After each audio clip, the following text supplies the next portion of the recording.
Hello and welcome back to Do You with Isinam. If today happens to be the first time you're watching me and you love what I am doing, please subscribe and turn on the post notifications so you don't miss out on any of my videos. Yeah, and if you're already a member of the family, you're welcome again. Welcome back again. Yeah. So in today's video, I'm talking about a topic we don't like. We don't like talking about it. And it's like a story kind of discussion kind of, I don't even know what it is, but I hope it goes well because it's going to be coupled with a tutorial on how to make wreath. Yeah, and I hope you enjoy it. So let's get right into the video.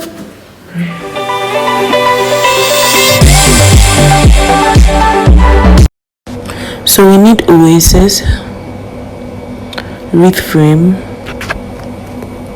Moriah, crescent, which comes in different colors, baby breath,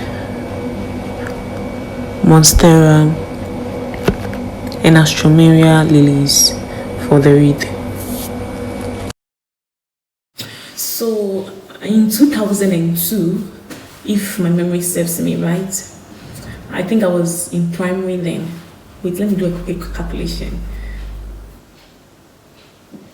So I was around 6-7 years old then, and there was this story that came up. To me, it was a story. It was about this man called Dr. Beckley, who was a serial killer, a ritualist, and an occultist.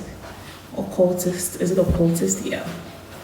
So that was the story we heard from that particular time. They said he was around Bowie, and he was found mostly killing kids, especially students. So if you're on your way to school and stuff like that, he could come and kidnap you and your parents would never see you again. So that was the story at that little state, or as at that age, 6-7 years old. So some of us found it very difficult to actually go to school. Some of us didn't want to go to school at all because we were scared that probably once we are en route to school, Dr. Beckley might come in and kidnap us. You may never know. And that was how it was like. What am I trying to say? I'm trying to say that we've heard a lot of death stories, a lot of murderous stories about people murdering people, suicides. Like the whole thing is so nasty. And if we stop talking about it, there wouldn't be any solution. I remember that when we first heard about this Dr. Beckley stories, parents actually took knives and stuff to guide their wards to school. I don't know if you were like you knew something about that by then, or you came to hear this particular story. If you did, leave a comment in the section and let us know what your take was on that. I mean, the fear it created, the trauma, and it was so unbearable. I mean, it wasn't something you could wish for your enemy even. But then we've gone through it, and as to how the story ended, the last I heard, I think they said he was captured by some police officers, and a lot of kids' attires, shoes and stuff like that were found in his room and all of that. As to whether he's in prison, he was killed, whatever, I have no idea. So this is a very difficult topic I want to talk about, but then I'm going to talk about it anyways. Death is inevitable. It's inevitable. Nobody knows when they are going to die, how they are going to die, and why they would die. Nobody knows that. But then, it is not up to any individual at all to take the life of somebody, whichever way. We know that death happens in so many ways. It could be accidents, it could be probably a natural disaster, it could be ailments, anything at all can happen. But it is not up to anybody at all. It is not up to you to decide who lives or who dies, especially if it has nothing to do with the law.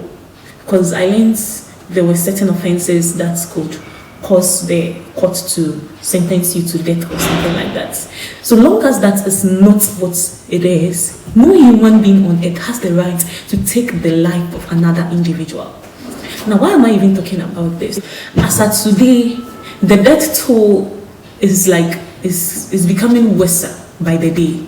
We hear the stories of kids who are barely 18 years old, murdering their friend. We have stories of women like their babies being cut off, like cut out of their wombs.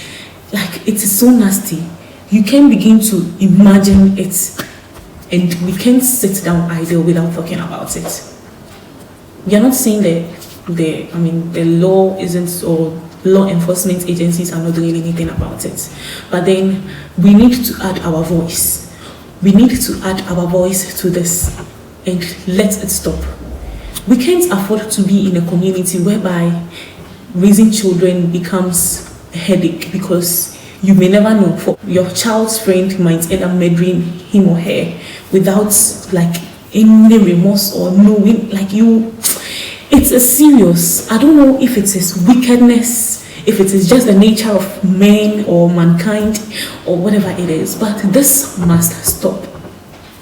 This must stop. Initially, I thought it was because of like low education level kind of a thing. But looking at the population of Ghana right now, the rate at which the Ghanaian society is training people in school is very high as compared to the early 2000s, where we had like about 30% or 40% of the population in school. It is very high.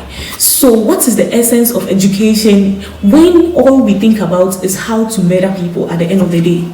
Into school now, why would you go through school, be educated, and then you come out and you come and murder somebody? Well, I don't even know if those who are committing these suicides, like these murders, are educated or not. Whichever way, you are not supposed to take the life of somebody. It does not belong to you, and you're not supposed to. Trust me, I don't even have a solution to this problem, because I know the law enforcement agents are trying their best. They are trying to work around the clock and bring these people to justice. But individually, what are we supposed to do? So the question is, how do we ensure that we don't become victims of serial killers who are all around the place, killing people for ritual money, killing people even in their homes? Yes, it's happening in their homes. They're killing people in your own home and all of that. How much more the road and all of that. So I'm quickly going to share with you the certain things we can do in order to protect ourselves. Okay, yes, I'm sure the law enforcement will do their parts. You should also play your parts. We all have a role to play in this thing in order to curb it. It cannot be dependent only on the law enforcement agencies. You also have to play a part in this. So let's quickly look at how to not fall as a victim to these serial killers and protect yourself, your children and family as well. So let's quickly see what we can do. So the first thing you're supposed to take note of is your environment. Take note of your environment. Don't mistake familiarity for security. Don't do that. The fact that you've been here like 100 times or you've passed this road 200 million times doesn't mean nothing can happen there. No. If you have it at the back of your mind that nothing can happen there, then you're mistaken. Because the same road you pass every day is the same road people are being robbed on every day. And it's the same road people are being killed on every day. Probably you don't see or you've not heard it yet. Yes. But then don't mistake familiarity for security. Be aware of where you are passing, where you are. Know what is closest. Probably, is there school nearby? Is there police station nearby? Is there hospital nearby? Take note of your environment. That's what I mean to say. So that's the first thing. The second thing I want to say is that as much as possible, try and do not be alone. Don't walk alone. Don't, go around strange places alone. Very important, especially late at night. Don't be alone. Try as much as possible. These days it's difficult, like seeing people in groups and all of that. We are all busy going about our work, our family relationships and stuff like that. But try as much as possible, especially if you think it is dangerous or very late. Don't be alone. That's the second thing. Now 3, don't trust anybody. Don't trust anybody. Don't trust anybody, nobody, please. The kids who committed the murder the last time, I'm going to leave the link to some of the sites that's who actually spoke about the issue in the description, so that you check it out. They were friends, as small as they were in the same neighborhood. They were friends, they were playing together, so obviously it wouldn't have been strange for a friend to just invite you to be like, oh, come on, let's go and have fun, or oh, let's escort me to this place and stuff like that. And then by the time you would realize you are in 6 feet, like you're in a coffin. It's very sad. Look at the guy who murdered, I don't know if it's his nephew or family member or something. I'm going to leave the description, the link in the description. The man was arrested recently with body parts in his fridge. The last victim was related to him some way, somehow. Can you imagine? This world is full of wickedness. Like raw wickedness. Yeah. Look, I'm even feeling goosebumps all over my body. So that's the third thing. Please don't trust anybody. Now the fourth thing, for those of us who like chilling, you go out and you take anything at all. Like somebody will offer you a drink, you don't even know what you are drinking before you know you are done galloping it. You get your food or your drinks and stuff like that, you leave it, go and come back and come and continue. You don't know what has been dropped in or anything. You are taking anything and everything anyhow. Please, from henceforth, watch it. Please. Watch it. If you don't want to die soon, watch it. So that you would know your limits, like know your alcohol limits.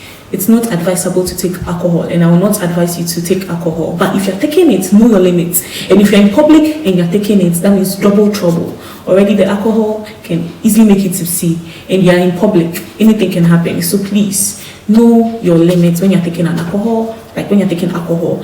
And kindly don't leave your bottles or whatever it is you are using to take that alcohol down. Don't leave it down. You could be dragged easily before you know it. And maybe, just maybe, if you're not lucky, chances are you would wake up 6 feet down there. The final thing, is it the fourth or the fifth? The final thing I want to talk about is locking your doors.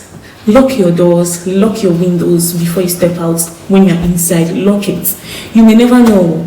Please be security conscious.